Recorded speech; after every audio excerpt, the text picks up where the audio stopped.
It's time for my 2016 favourites. Hi guys and welcome back. Today I thought I would run through my absolute favourite products of this year.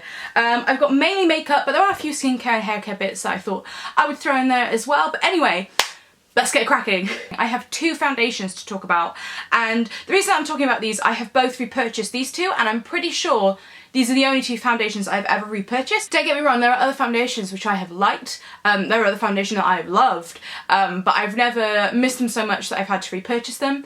So I've got two to talk about. You may know which ones they are. First of all, I've got the Holika Sweet Cotton Pore BB Cover Foundation. This is a grand total of £4 that you can get on eBay. I know I've mentioned this before and I will continue to mention it.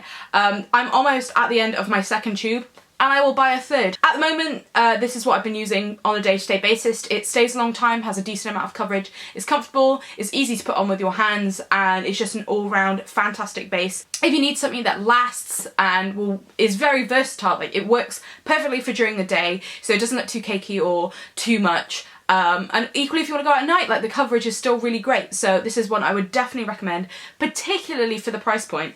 And the second one is actually something that I have literally just gotten in the post yesterday, which is the IT Cosmetics Your Skin But Better CC Plus Cream. This has SPF 50. It's what I've actually got on today. It's incredibly light on your skin, incredibly skin-like on your skin, but it has a great amount of pigment, and it really is your skin but better. I think this works wonderful. Again, it's incredibly versatile. It's something I would wear during the day and be happy to wear into the night time as well. Both of these are definitely bases that I felt like I had to repurchase, so I had to mention them. I have got two honourable mentions in the foundation category, one being the Too Faced Born This Way foundation. I used that whole thing up and thought it was great, and I am also considering repurchasing that one. And also the L'Oreal Lumi Magic Cushion Foundation as well. It's my first cushion product and I have really been enjoying that one too. So those are a couple honourable mentions, but these two are the ones that made it into the video. Sticking with skin, I have got one concealer, and this one is specifically for under the eyes. This is the Eraser Eye Anti-Age. You know the one from Maybelline. I used the colour Light, and by the way I used the colour Fair in this one and the colour 01 in this one if you wanted references. This is the only concealer I'm going to be putting in this video. I have tried a bunch of like sort of spot concealers. A bird just flew and stopped on the top of my roof. Cool. The only reason I'm mentioning just this one as opposed to concealer that is for spots is because I've tried a bunch, but there have been none that I've been like, no, this is exactly what I need to repurchase, whereas this I have repurchased a couple times now, and I will continue to do so. This I use specifically just under my eyes. I do actually also use this if, say, I need to do a quick retouch. I will actually pop this all over my face, but I do tend to use it just where it's supposed to be used, which is under your eyes. I have repurchased, I think in part it's because of the price point. You know, it's Maybelline, it's definitely not that expensive, but also it's a really good product. So yes, this concealer, I was about to say I would 100% recommend. Obviously everything that I'm talking about in this video I would recommend. Next up I have my contour slash bronzer shade, and it's from Kevyn Aucoin. This is the Sculpting, what are you even called? The Sculpting powder, and I have the shade Light. I have hit pan on this one. I use this every single day. It works really well for my skin tone, and when this runs out I will buy another one, even though it is £35. So I think that sort of is a testament to how good it is. It's just a really good shade. It's not too warm. I love warm eye makeup and warm lipsticks, but I'm not crazy on warm colours on my face. I don't know why. That's just how I am. So this is a really nice cool colour. It's almost sort of like got like a honey grey to it.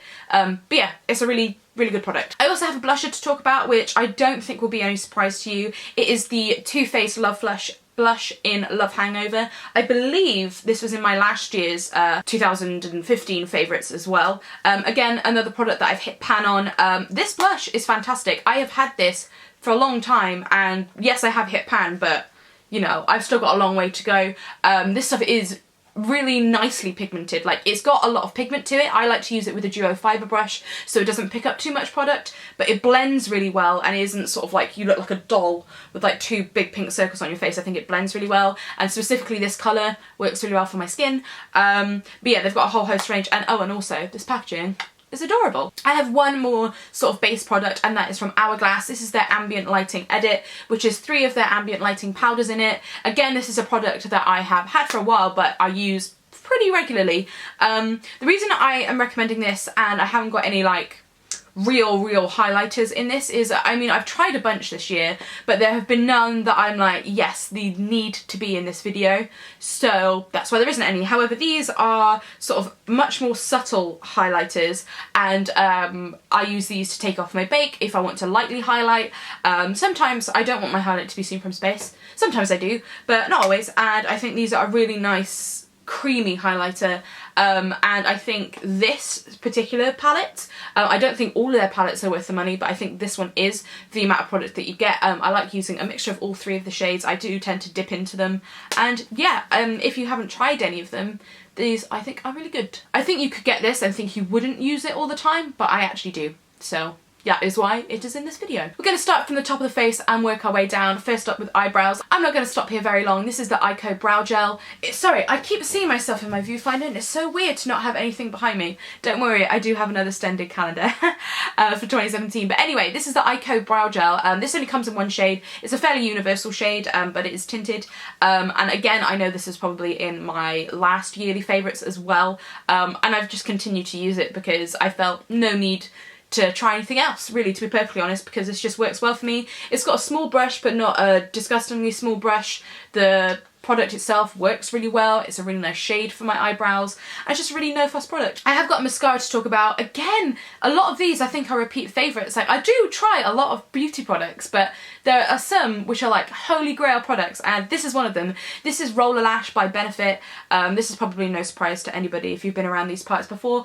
I think this mascara is amazing. It's a little bit of a pain to take off, but I just like the way it makes my lashes look. It makes them look very sort of Betty Davis bedroom eyes, and I think I've described it as that before. Am I just making the same video?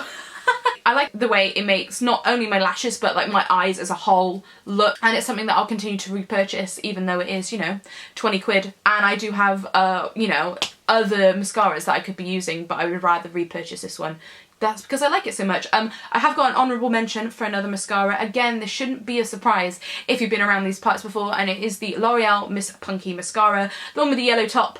I really like that mascara. The last one I got, the actual component was a little bit broken, so like it didn't take enough product off, so I ended up actually not finishing it, but I think that was just, that one was faulty.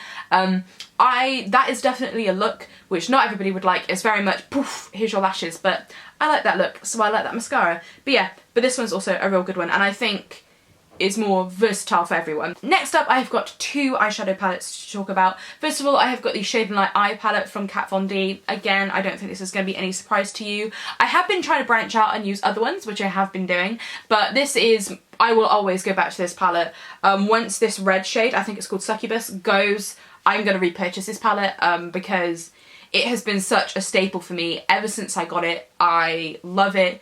It is what made me wear red eyeshadow daily, which is a look that I love. As you can see, I've got, well, this is actually orange. This is from the smaller Shade and Light Rust palette, actually, if you're wondering what I've got on my eyes today, and that I also really do like. But yeah, but this is the big one. This is the head honcho. Oh, I think it's worth the money. I mean, yes, there are three colours that I have definitely all hit pan on, but honestly, just in general, if you haven't got like a one big neutral palette, I would go for this one. It already comes in three sort of neutral, cool and warm settings, but you can dib and dab across all the little looks. Why are so many birds sitting on my roof? But yeah, I would 110% recommend this one. I think it's worth the money, and yeah, I have beat this thing to death. It looks tatty as fuck. Oh my god, literally every single bird in Bristol is deciding to sit on my roof. I feel like I'm in an Alfred Hitchcock movie. Why are they all doing that? Anyway, and also, of course, I had to mention the ColourPop Je ne sais quoi palettes slash quad, which are 4 of their shades. I'm really sorry this was limited edition, but this is what's made me stray away from the Kat Von D, was this collection, so I think that's a lot to be said.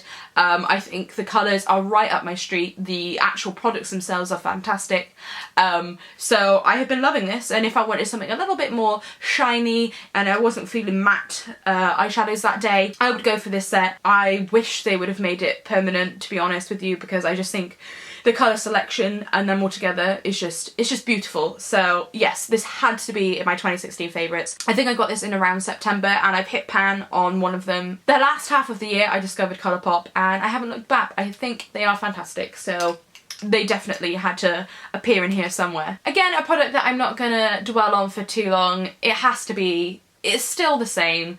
My eyeliner, the Kat Von D Tattoo Liner in Trooper. It's what I've got on now. It's always what eyeliner I've got on. It is the best. I literally have no want or desire to try any other liners. Like, I just don't want them. I just want this. And it's now available in the UK, very readily available. It's 16 quid and I would wholeheartedly recommend it because you will have fantastic eyeliner for 6 months straight. Every single day, this will not fail you. You just need to try it, please, please, I beg you to try this liner. If you wear liquid liner, try this one. I fucking swear to God, I should be in their PR team. Oh my God. Anyway, last up I have 2 lip products. Yes, I've narrowed it down to just 2. I haven't got any bright shades to talk about this year. There have been some that I have loved and some that I've liked, but none that I have felt needed to be in this video. However, I have 2 neutral colours which I definitely think do. First of all being the Revlon Ultra HD Matte Lip Colour in the shade, is it Seduction? I always forget. Yes, it is Seduction. This is one of Revlon's, they're not matte, don't listen to the name. They do have a slight satin finish to them, but this is basically a colour that I have worn day in, day out for months. Basically, it's a really nice nude shade. I think a lot of drugstore nudes can sort of err on the side of concealer lips, which is not what I want, whereas this is a perfect like mix of pink and brown and is deep enough but still a nude, and I have used this thing to fucking death and I still love it. I still wear it regularly. And I just think it's really comfortable, really easy to wear. It's a fantastic daily shade. But yeah, so this is fantastic. I love these, but particularly this one is my favourite. And also I have another liquid lipstick to talk about, and that is from Kat Von D. Oh my God, I feel like I'm a broken record. Her makeup line's great. This is Lolita 2. Again, if you really shouldn't make a drinking game out of this, because if you could have probably guessed all the products that were going to be in this video. But yeah, Lolita 2 is like a, they describe it as a terracotta nude, and I think that's pretty accurate. It is still a nude, but it's something a little bit different, and that's what I like about the Kat Von D makeup range. Yes, they are, to me, their shades are a little bit out of the box, but still beautiful and still wearable, and I just think you don't just look like you've come out of a fucking magazine or off of Instagram, like you've put some personality into your makeup, and that's why I love Kat Von D makeup so much, because I just think, as I said, the colours are slightly different. Yeah, I just think they are alternative, and I like them. Anyway, this is one of them. This is, again, is a nude lipstick, but because it's sort of that terracotta, almost orangey shade, I love it. I think it's great. And this is, again, if I'm wearing a nude lipstick, it's probably in between one of these two, depending on my mood. These two I would both recommend wholeheartedly, and I know I'm going to continue to wear into 2017. Right, that is all my makeup favourites. I have 2 hair care favourites to talk about. First of all, one from Bumble and Bumble. This is the Hairdresser's Invisible Oil Primer. This I got a small sample of, I want to say maybe in the summer, and I remember when this product launched, and I sort of thought it was a bit of a gimmick, to be perfectly honest.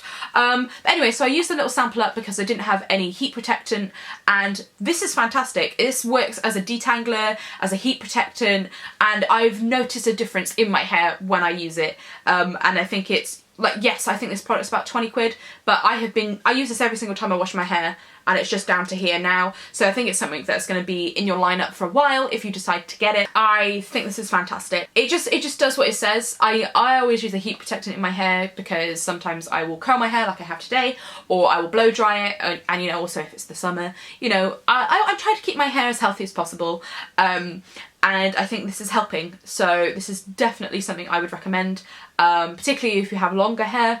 I think this will help the integrity of it for longer. And also another hair product, which again I'm not going to stick around for very long. This is a small one just because I couldn't be bothered to get my Lolita from my bathroom. This is a Philip Kingsley Elasticizer. This is a pre-shampoo mask. Again, it's something that I feel like I can feel a difference in my hair and helps me keep my hair as long as it is, and whilst looking healthy. I'm not going to stay here too long because I know I've written a whole blog post on it, which I'll link down below. In fact, any of the products that I'm talking about, I will link down below if I've written a blog post about them. But yeah, this is just a fantastic mask. Believe the hype. there we go, we're done. And finally, I have a few skincare bits. First of all, I'm going to start with micellar water. And it's Bioderma. This year is probably the year where I've tried the most different micellar solutions, because now there are a dime a dozen on the market and they're very easy to get hold of, but none compare to the original.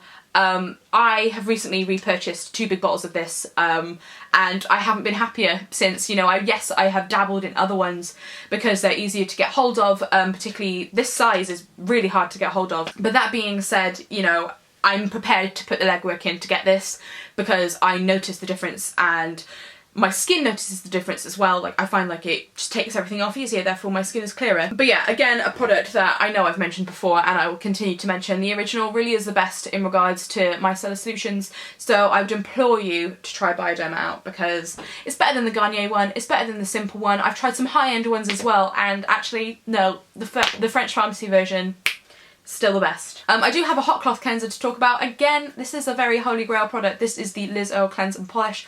I went through a whole one of these this year and I had a couple half sizes as well that I finished up. When I got into a very good routine with using this, I did notice a difference in my skin. It makes your skin soft, but it doesn't like break me out, and I have quite acne prone skin. Not acne prone skin, but I'm prone to getting spots. And I find that this doesn't make my skin any worse. It's just calm and it's gentle and it takes your makeup off and it moisturises your skin. This is actually the pink pepper and mint scent, which is actually the one that I used up. I actually got a new one for Christmas, so this is brand spanking new. I think this has won over 100 awards, which, you know, I think speaks volumes. I do actually have another sort of cleanser, but it comes under like cleanser cum mask. This is the Dermal Day Cleanser by Dermalogica. This is like a clay cleanser. I believe Glam Glow also do a clay cleanser, which I haven't personally tried, but this one, again, when talking about my skin, I have like oily combination skin that is prone to getting spots, and I find this really helps because it's like a mask and a cleanser all into one. It feels like tingly on the face. I don't know if that's necessarily doing anything, but it makes you feel like it's doing something. And yeah, I would recommend this if you have a little bit of extra cash or like a salon near you sells this stuff. I love it. I really want to try I think it's their overnight treatment, their Clear Start overnight treatment. I think that's supposed to be really good for spots. So this has definitely made me want to try more from the brand. But yeah, I would recommend it. And last but not least, I have a serum to talk about. I want to make an honourable mention for my Esop Serum, but I know I mentioned that last year. So I wanted to talk about the Kiehl's one here. This is absolutely empty. This is a Kiehl's Clearly Corrective Dark Spot Solution, and it is exactly that. As I said, I get spots, but what I find is more of the issue is, like, say I'll have a spot for 2 days, I'll have sort of like a dark spot around for like weeks on end afterwards, and I found this cleared that up really well. So, you know, I have other topical treatments which will help deal with spots, whereas this I found definitely helped with the aftermath of spots really well. And I got into a really good routine of using it, used it all up. I don't feel like I need to buy another bottle of it just yet, but if I do find my skin gets back to a place where it doesn't deal with the dark spots on my face as well, I would definitely repurchase this within a heartbeat and use it again. Anyway, I do actually want to make another honourable mention because I finished it and I don't have it to show you here. Is the Orbe Après Beach Spray. I used the whole can up and I love the way it made my hair look, and I'm in two minds about repurchasing it again because it's an expensive product, but it's a really bloody nice one. But yeah, that is everything. I hope you've had a fantastic start to 2017, and hopefully I shall see you again soon. Cheers guys, bye!